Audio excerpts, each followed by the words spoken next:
Welcome to another episode of Demystifying Gay Porn.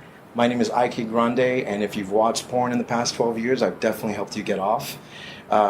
My guest today is somebody that I've been trying to get on the show for a while, but he's been very, very busy. Stop. You have been busy, though. And for a good reason. My guest is an international porn star, HANS, who's been doing porn since 2012. And by day goes by the name of Florian Klein and is the creator of a new musical called Shooting Star, a musical love story set in the world of gay porn. HANS, you just got back to New York City about a month ago, right? Yes. Okay. What have you been doing since you've been back? Because you've been in California for what, for like 6 months? 3.5. Okay. Yeah, So- 3.5, 4 months, but it felt like 6 months. Yeah. I mean, I thought you were there. You were constantly, whenever I saw your Facebook posts and stuff, you were constantly working on something. Like, well, your project, but it was fundraising, be it all that stuff. It's insane. I got to give you so much props because, Thank you. you know, my day job too, I write, I do a whole bunch of other stuff. When I last spoke to you, you had just started talking about it. You had the book, or you wrote the book, and you were looking for funders. Before we get to Shooting Star, let's take it back to 2012. What got you interested in the world of gay porn?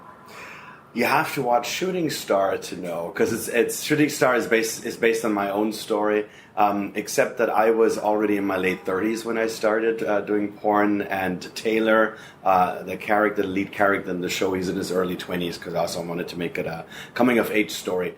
But based on my own experiences, just like Taylor, I came to Hollywood in 2006 to become the German Brad Pitt. I was auditioning. I catered a lot. I catered a lot for the superstars. I think that's when the universe got me wrong, because I didn't want to work for the stars. I wanted to work with the stars. Because I worked for the Obamas, for the Clintons, and then for Barbara Streisand, Jennifer Lopez, like all like that Hollywood royalty. And then at some point, like I did that for 6 years. Yes, for 6 years, because around 2012 or even a little earlier, I hooked up with a couple that was dancing at Mickey's in West Hollywood, go-go dancing, and they said, "Hey, you can make a lot of money go-go dancing." So that was shortly before I turned 40. I thought if somebody wants to still see me in my underwear dancing, started doing that at Mickey's, and I was dancing all over West Hollywood, all over LA. At that point, which is really funny, Willem, the famous drag queen, I was actually the go-go booker at that time. Yeah, okay. Who booked all the dancers in LA. And then I started dancing in San Francisco, New Orleans for Southern Decadence, and all over the country. And what I didn't know at first is that a lot of the guys I was dancing with were doing porn. So that was my first dip into the porn world.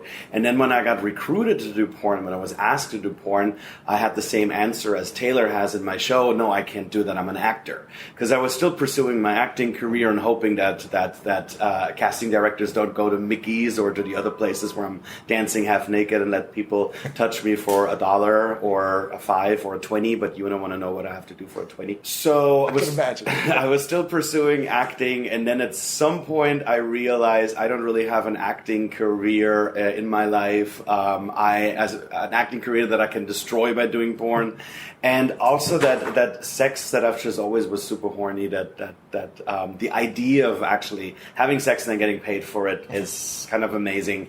And in 2012, then I gave in. I had my first interview with Titan in San Francisco back then, and they said I should lose some weight, but they wanted to shoot with me. And while I was waiting, I was dancing because I was like 2 months in between.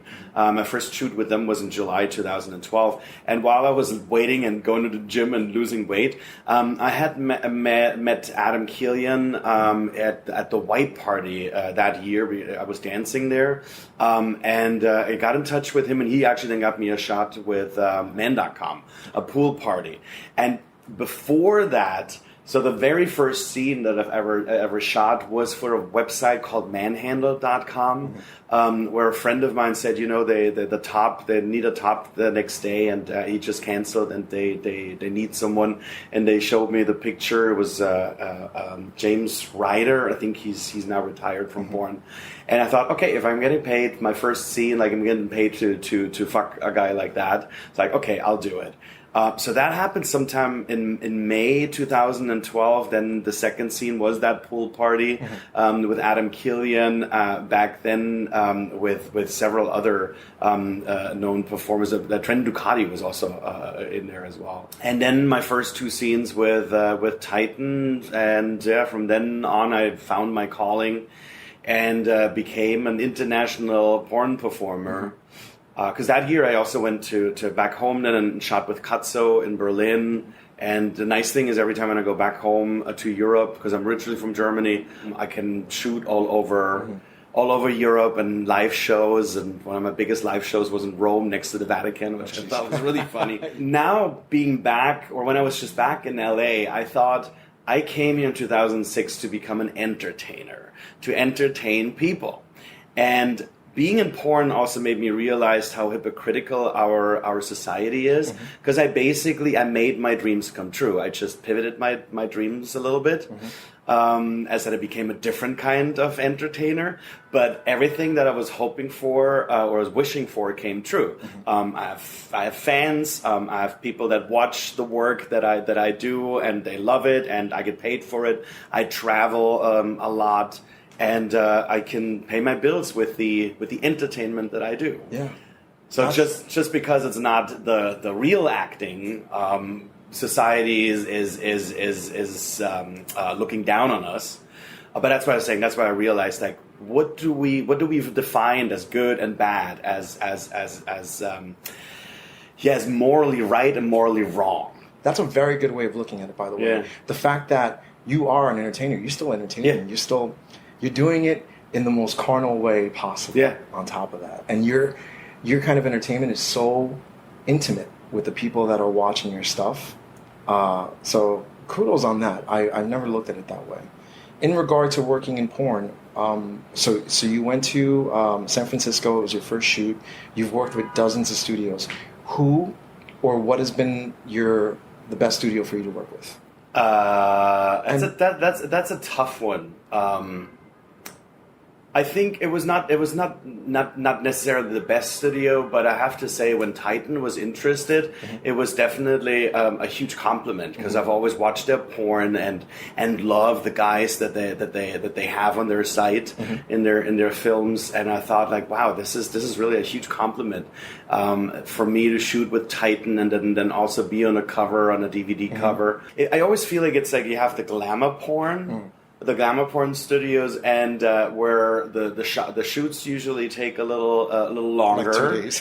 Yes, take a little longer, and the lighting is perfect. And it's almost like a mini Hollywood movie, a mini Hollywood production. I mean, some of the production value, as you're in production, is like independent film.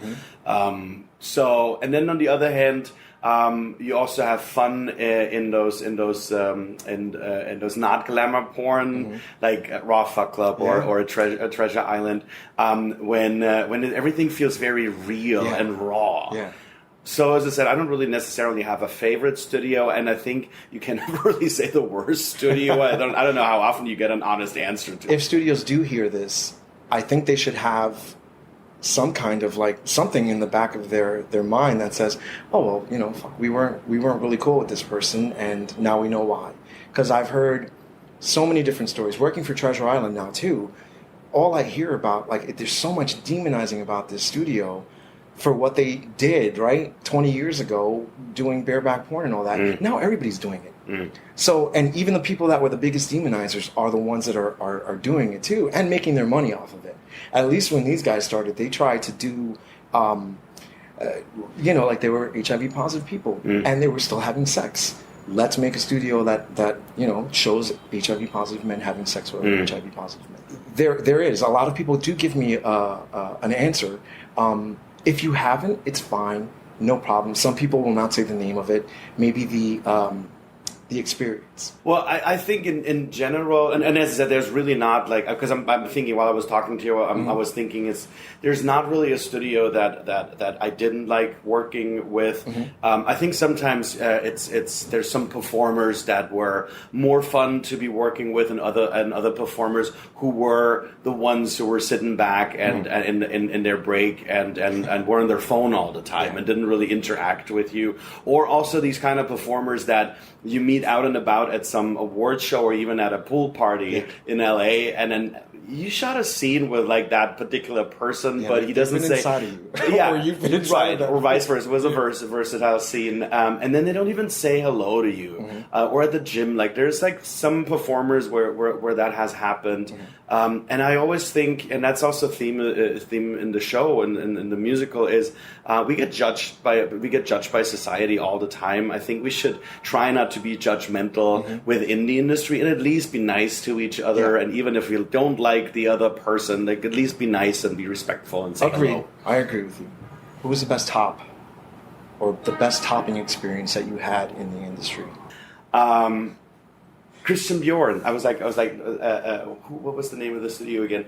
I love, like, I'm blonde and blue eyed. I love Latino guys, and when I work with Christian Bjorn and they have these super hung Latin guys there, that's like some of them were like amazing tops because they have like exactly the kind of dick that I love. I think favorite bottoms.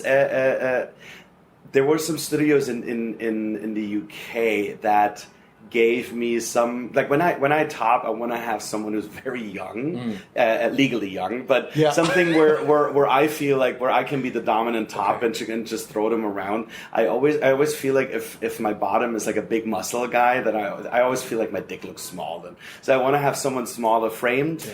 I remember, and as I said, I'm not into underage kids or that, but I think That's like good. I'm glad you thank you, I clarified that. But the daddy boy thing, like I like that. That was Icon Mail was also a studio that gave you some guys where this whole fantasy about being a dad. Not just a daddy, like actually being a dad. To like a stepson or something right. like that. Okay. Not that I think like we all probably can answer that question. Did we have a crush on our dad? Not really, but it was the first dick that I've ever seen in my life. So yeah, I wanted to touch it. So that fantasy of now being the dad and then having my son or my stepson and have like a little thing with him and breaking the barrier, the taboo. That was definitely very hot. That's similar to like brothers, stepbrothers, brothers, all that. So yeah, you're absolutely right. It's the first experiences that we've had sexually, or the first time we've ever been curious about looking or getting away with it. Because if you have a brother, you're constantly in the room with them. Right. If you share a room, and I had an older brother who was a professional bodybuilder. Oh God! So it was you were in trouble from the beginning. Right. It was definitely like I definitely had a crush on my brother. You Germans are built like a brick house, man. But best bottom, by the way, because I think when I heard Adolf Dietrich said that Armand Rizzo, he definitely is like he's an amazing bottom to work with. And I have to say, like with him, I was a little nervous because I know that he's been fucked by everyone in the industry with all the big guys, literally. And I shot a scene with him with Icon Mail, and I was very nervous that I perform well. And what I thought was so fascinating with him is, like, they put us up in a room together, and of course you're not supposed to play before, and then Armand was just like, I don't know, threw me on my back and sat on my dick, and you've seen him taking the biggest dicks, but there's something in his ass. He makes you come like in a few minutes. I've heard. Yeah, it's incredible. Yeah. And he's really one of the guys that I jerk off to. One of my coworkers, whose porn I watch it and jerk off to, because he always takes like the biggest dick and gets double penetrated and that. And he's like perfectly your type, right, for a bottom. Yeah, it's a little Latin guy. Yeah. No, he's a sweetheart. I'll get him on one day. So. But the funny thing is, what I've realized when I've listened to your podcast or also talked to other performers, that I think sometimes it's interesting that a lot of them are not that sexual in their private life, and I think like, wow, I'm definitely completely different because I have a lot, because you get judged for and not that I have a problem with judgment, but as I said, that's also one of the things with Shooting Star, that one of the hurdles was that it's a show that's set in the world of gay porn. And then you realize that even some drag queens, like some drag queen management that we wanted to invite to our opening night, were like, oh no, then we get put together with porn and all the press release and that. I don't know. So I was like, really? Even drag queens? Yeah. So you're a porn star and you have sex on camera and you have sex a lot, but I don't shoot that much. I have more sex in my own private life. That's what I'm saying. Like, I thought it was always interesting with when I'm listening to other porn performers that say, "Oh, I'm not really that sexual." I was like, I'm horny all the time. Yeah. That is definitely one of the reasons why I started doing porn. Because I was having so much sex in my own bed or in other people's bed that I was like, I might just as well get paid for it. You know what? One of the best shoots I've had with you has to be what? Which one were you going to say? I particularly have Fucking Famous. I just wanted to say, oh my God. And the best part about that is there's a director's cut. Really? That I am hoping. Yeah, remember, because I wasn't allowed. Fucking Famous, for you guys that don't know, is a Dark Alley Raw Fuck Club film that I did in 2016, 2017 with HANS. And it was fun because we put a little bit of everything in there. And the whole idea was making a gay porn film and then also having a director's cut that talks about the other story, which is Twitter and obsession with social media. And this one guy who... it's played by Asher Devon, drugs you and puts a gun into your mouth and you get fucked by like 5 or 6 guys while you watch yourself getting fucked. Right, because you put a monitor right next to my face. Yeah, so you were watching the whole time. And that was super hot. It was like, crazy. Yeah. I loved it. So there's a director's cut that I have the footage for, and I will ask for permission and put it into festivals. I can't see them saying no because it's just more publicity, if anything. But that was by far one of my favorite scenes with you because the way it all came together, I really thought, because it's a very low budget project, but the way it was put together, it felt really, really, really cool. Yeah. So, but that's what I'm saying is like that's one of the great things about porn. I can live out all my fetishes because I feel like I'm pretty vanilla. Like I don't even though I'm German, I'm not into water sports or into fisting or anything like that. I like some raw manly sex, but I'm also vanilla sex is fine too. Vanilla sex. But that one, the Fucking Famous, that was like one of my like really like a fetish. Well, not really a fetish, but like a fantasy that you can see yourself getting fucked, and because it was like the setup was that my ass was sticking. It was just my ass was sticking out, and then guys were coming and they didn't see what was behind the curtain, and then I had the monitor right next to me, and Asher was pretending to hold you ransom or hold you hostage, right? Hold your mouth, and it was really fucking hot. Yeah. So you live out your fantasies and fetishes and stuff on camera, so people when they're watching it, you are in total bliss. It's not only work for you, it's fantasy. Yeah, and I think I've been working now for 7 years. I think like that's my secret of success, that people can see that I actually enjoy having. Oh my God, there were parts where in Fucking Famous again, there were parts where you're getting fucked and I'm like, should I cut? Is he no, but you were into it. You were in it and you were playing, and the minute we stopped for a second, you'd get out of character. I was like, wow, like I didn't know that you can break in and out. So like, you're very talented. That's basically what I'm saying. Let's talk a little bit about Shooting Star. I want to hear all about how you went around, like the process of it. When you conceptualize the idea, let's start from that. Yeah. So as I said, I was in Hollywood. I think every Hollywood actor has a script idea in his head, because I never wanted to write a musical about porn, and I never wanted to write a musical. Super gay. Like every time people ask me, like, "What do you do?" I wrote a musical. But the idea came when some of my first scenes I shot with Jesse Aris. Do you remember him? Because I think like he retired from porn. A lot of the listeners probably still remember him or can look him up. Yeah. So I shot with him and Anthony Duran, who was directing the shoot. He said, Hans, you sing too, right? Like we could do like a little musical porn scene, maybe like you guys are singing. And we were just joking around, but for some reason that idea of singing porn musical was put in my head. And at some point, I just had an idea for the story in my head, and the story hasn't really changed that much. So I started just writing an outline of the story. And one of the things that I still love about this country is you have a crazy idea, you always find people that support you and say you should work on it. Because at first I thought, like, I can never write a whole musical script. In musical theater, as you said before, you call it the book. Because in another interview they asked me, so you wrote a book and it was turned into a musical? I said, no, the book is the script. So which means like the characters, the setting, like everything is the book. So I thought I would never be able to write that, but then I was encouraged by friends to do it. And in 2014, I had foot surgery, had to go back to Germany for a few months, and with my parents, I stayed with my parents, and they live in the southern part of Germany where the hills are alive with the sound of music, but also very quiet and very snowy in the winter. So I had almost no distraction to write my first musical draft. And for me, Facebook has been really great because I was talking about it on Facebook, and a friend of mine put me in touch with the curator of the Gay and Lesbian Museum in Berlin, and because they had an exhibition about gay porn, and Kevin Clark, the curator, said, we should do a reading. Like, I love musical theater, we should do a reading. It's perfect. And I said, well, first of all, there's no music. I don't know if it's ever going to be finished, and so forth. So, but he said, yeah, let's shoot for February. It gives you enough time.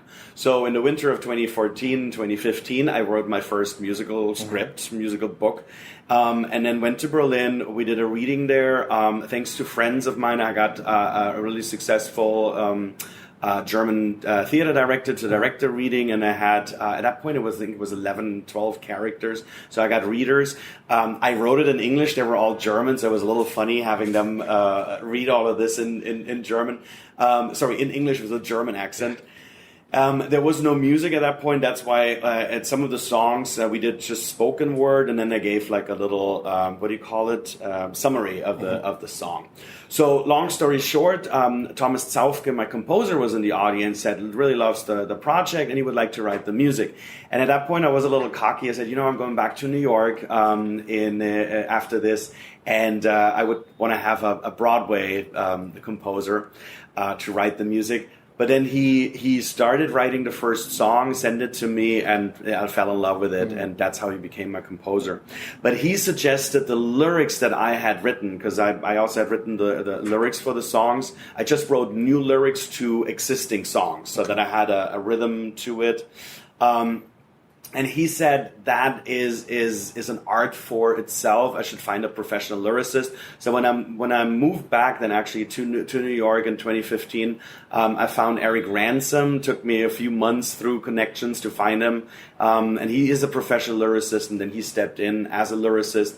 He rewrote all the lyrics that I had, wrote new lyrics to other songs, and also helped me Americanize the book a little bit.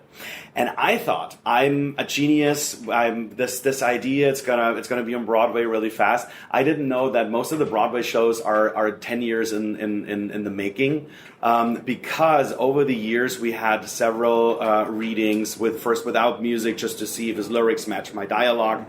And then last year I got my first investor. We did our first professional presentation with Broadway actors in front of Broadway producers. Is it raining now? Yeah, it's raining. Oh my God! It's New York, listeners. And then had two presentations in New York. It was pretty clear that we wanted to do tryouts in Los Angeles. That's what the big shows do as well. Like, instead of premiering on Broadway, they try out the show somewhere else, far away, preferably on the West Coast. If in case the show sucks and needs some more rewrites, that New York doesn't hear of it. Yeah, that they don't do it there first. So one of my friends, Stephen Fales, who wrote Confessions of a Mormon Boy. Yeah. He said, nobody's going to care about your show as much as you do. Become your own producer. So I executive produced it and got the funding for the show. Falcon gave us a big chunk of money as a sponsorship. Very nice. I had Marco, the underwear company. They gave us the underwear, but they also custom made all the outfits for my female lead. So what we put all together, we premiered May 25th, ran to a sold-out house for 6 weeks. Awesome. I had amazing meetings afterwards. We got really great reviews. The LA Times even gave us a shout-out.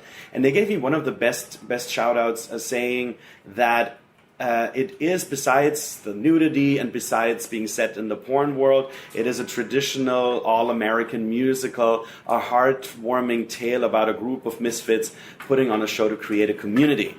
And that's exactly what Shooting Star is. Like, it is a heartwarming tale and not what a lot of people would expect.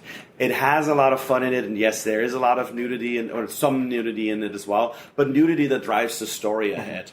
Because you said before as well, the kind of entertainment what we do is very real and very honest. I think the porn industry is one of the realest industries out there. It's the only industry that sells you exactly what you're looking for with what you're looking for. And by that I mean, let's Pepsi or Coca-Cola puts Britney Spears in their advertising half naked and they're selling soda pop. Yeah. We're selling porn, or we're selling sex with sex, as opposed to any other industry.